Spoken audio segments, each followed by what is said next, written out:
pagi hari ini kita terlebih dahulu berdoa. Berdoa dimulai. Berdoa selesai. Selanjutnya ibu akan mengecek daftar kehadiran dari kalian semuanya ya.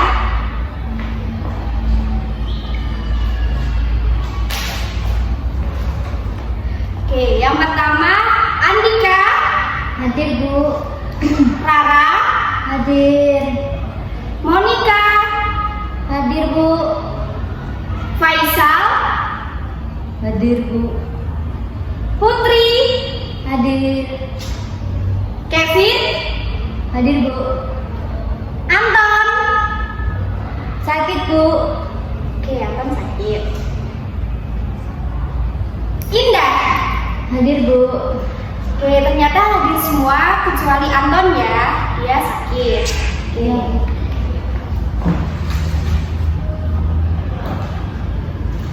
Sebelumnya Ibu ingin mengulas materi pada pertemuan sebelumnya. Kemarin kita sudah belajar mengenai teks drama. Oke, kali ini Ibu akan mengajarkan kalian semua mengenai unsur-unsur intrinsik dan ekstrinsik dari puisi. Ada yang tahu puisi itu apa? Tidak Bu. Oke.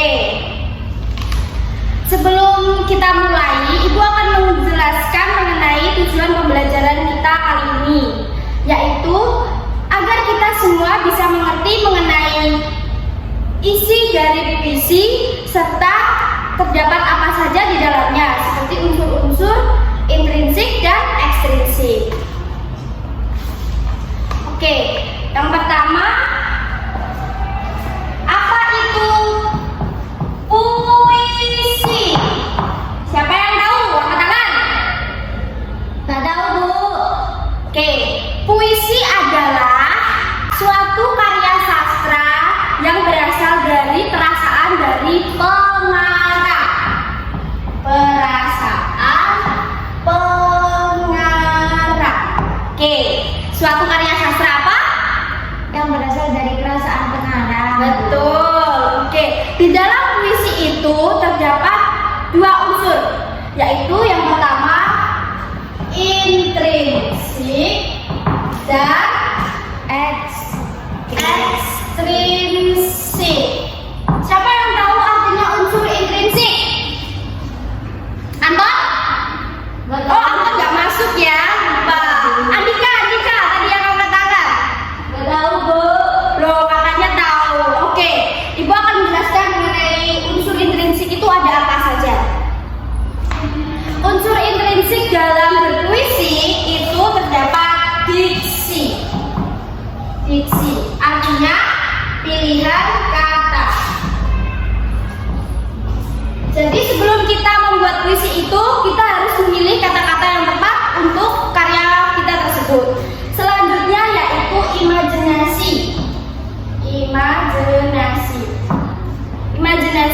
Imajinasi apa yang kita akan tuangkan di dalam karya sastra kita tersebut. Kemudian bunyi, siapa yang tahu bunyi? Gak tahu Bu. Oke, bunyi merupakan suatu yang dikeluarkan oleh kita. Jadi pelafalan kita terhadap penyampaian puisi tersebut merupakan unsur intrinsik yang paling penting. Selanjutnya yaitu rima dan ritem. Rima artinya apa? Siapa yang tahu ya? Betul sekali, pengulangan bunyi. Rima, pengulangan bunyi.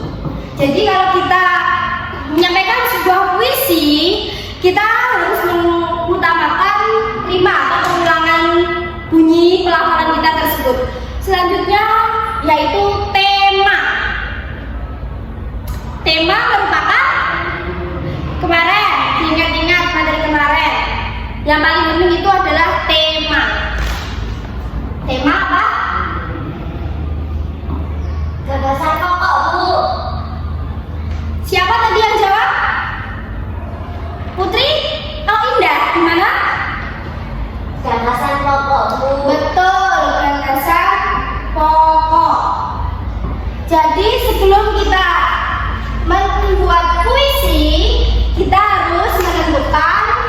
ini terlebih dahulu. Yang pertama tema, temanya apa? Kemudian diksi, pilihan katanya bagaimana? Kemudian imajinasi, imajinasi dari puisi itu seperti apa? Mau dibuat tentang ibu, perasaan kita ke ibu kita, atau ke pacar kita, atau ke teman kita, seperti itu. Kemudian bunyi, selanjutnya adalah rima. Bisa dimengerti ya anak-anak? Bisa Bu. Oke, lanjut unsur ekstrinsik. Kalau unsur ekstrinsik ini adalah unsur di dalam puisi, unsur pendukung di dalam. Berarti kalau ekstrinsik itu ini unsur pendukung di luar. betul, indah lagi betul. Unsur dari luar. Maksudnya gimana? Siapa yang bisa mengerti? Saya Bu. Gimana? Sebuah unsur yang membangun karya sastra dari luar. Bu. Oke, dari luarnya itu terdiri dari 3 ya. Bukan dari luar negeri, luar warna atau luar apa. Yang pastinya unsur ini yang membangun di dalam karya kita tersebut. Yang pertama yaitu unsur historis. Betul. Historis artinya apa? Sejarah. Betul, sejarah. Berarti sebelum kita membuat dalam sebuah puisi, tentunya ada unsur yang mendukung mengenai puisi tersebut yang dari luar. Jadi, historis ini adalah sejarah puisi tersebut diciptakan. Contohnya gini, kalau kita mau bikin puisi mengenai pacar kita ya kan, karena dia tuh cantik, aku ingin bikin puisi kayak gitu kan. Berarti sejarahnya dari pengarang itu mengagumi kecantikannya. Lanjut, yang kedua yaitu unsur psikologis. Maksud dari unsur psikologis itu apa? Nggak tahu Bu. Siapa tadi yang jawab?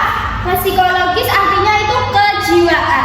Jadi mental dari pengarang atau kejiwaan dari pengarang tersebut ingin dituangkan, apa yang ingin dituangkan di dalam karyanya tersebut, puisi tersebut. Jadi sebelum kita mengarang sebuah puisi atau pengarang membuat puisi, itu pasti terdapat unsur kejiwaan, rasa dalam diri pengarang tersebut. Bisa dimengerti ya? Ya Bu. Selanjutnya yang ketiga yaitu unsur filsafat.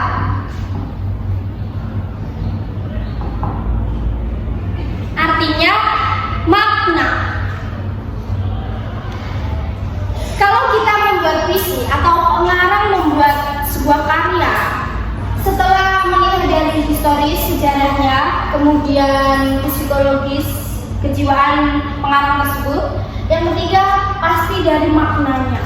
Tadi contohnya kalau kita mencintai seseorang karena dia cantik gitu kan, kemudian kita harus bisa mengambil makna dari apa yang akan kita tuangkan tersebut. Kau bagaikan rembulan, maknanya apa?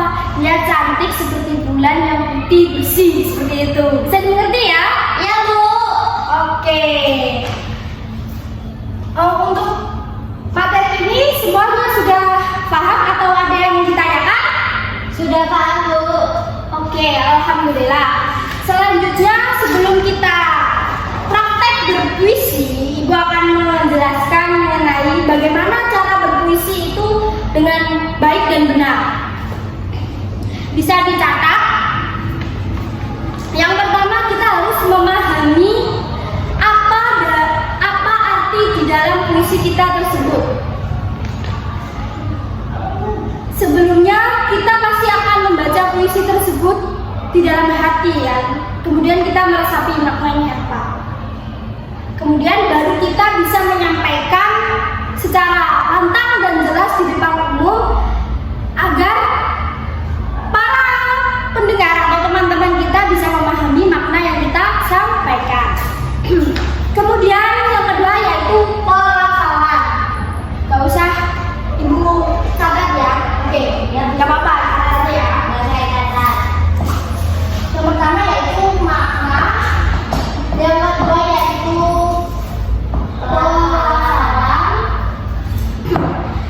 maksud dari pelafalan tersebut yaitu gimana?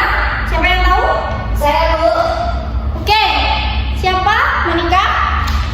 Pelafalan berarti pengucapannya harus benar, Bu, harus sesuai dengan isi puisi. Betul sekali. Pelafalan itu apa yang kita sampaikan harus tepat.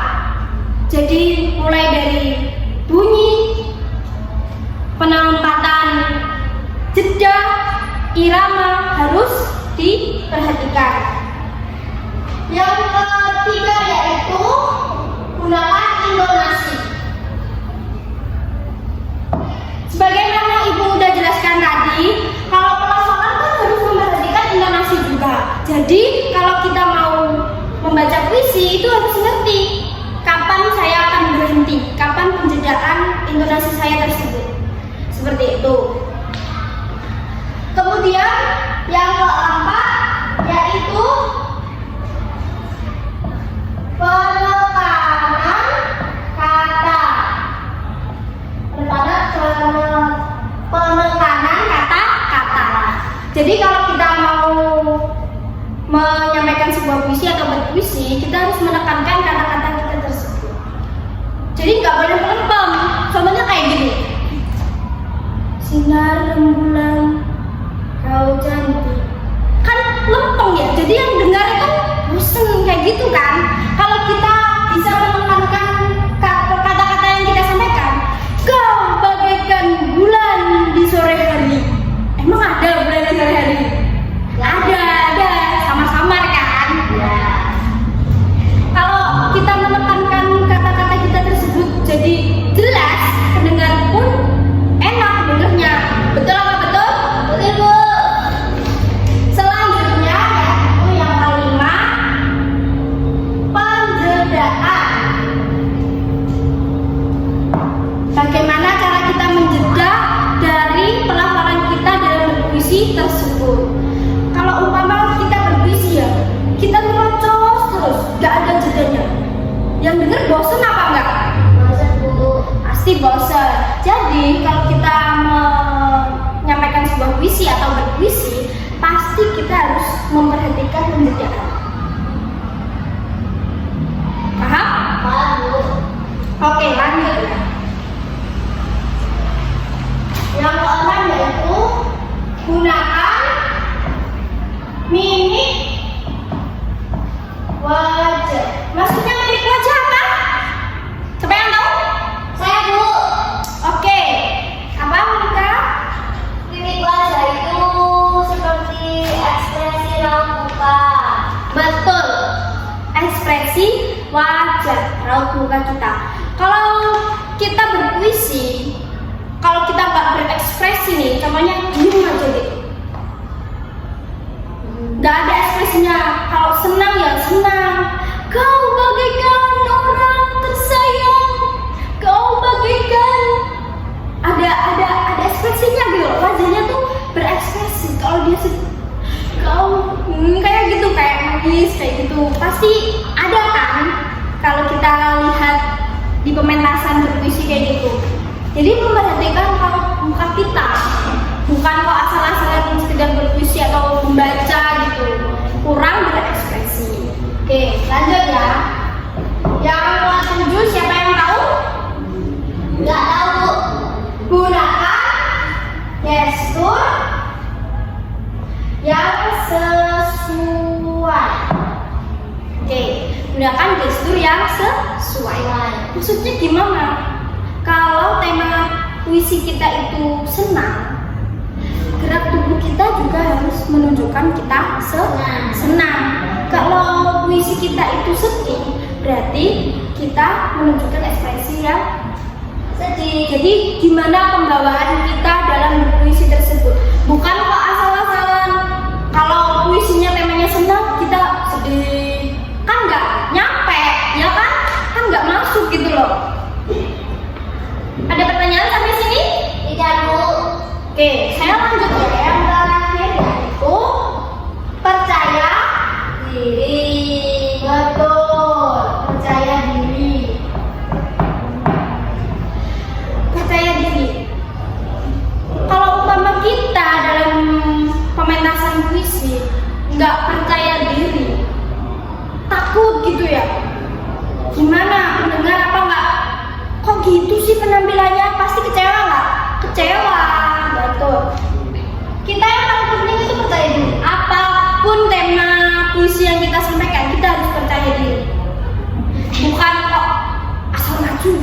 Gak apa-apa, berani asal benar. Betul apa betul? Betul, Bu. Percaya diri. Betul. Ada yang ditanyakan sampai sini mengenai puisi? Saya tanya lagi ya, arti dari puisi tadi apa? Suatu karya sastra yang berasal dari perasaan pengarang. Oke. Nah, selanjutnya di sini Ibu mau menyampaikan amanat yang terkandung dalam sebuah puisi. Nah, anak-anak ada yang tahu apa sih itu amanat? Siapa yang tahu? Tahu, Bu. Nah, baiklah. Jadi, amanat adalah pesan yang disampaikan pengarang kepada pembaca. Nah, amanat ini bisa berupa nilai moral, nilai sosial, nilai budaya maupun yang lainnya.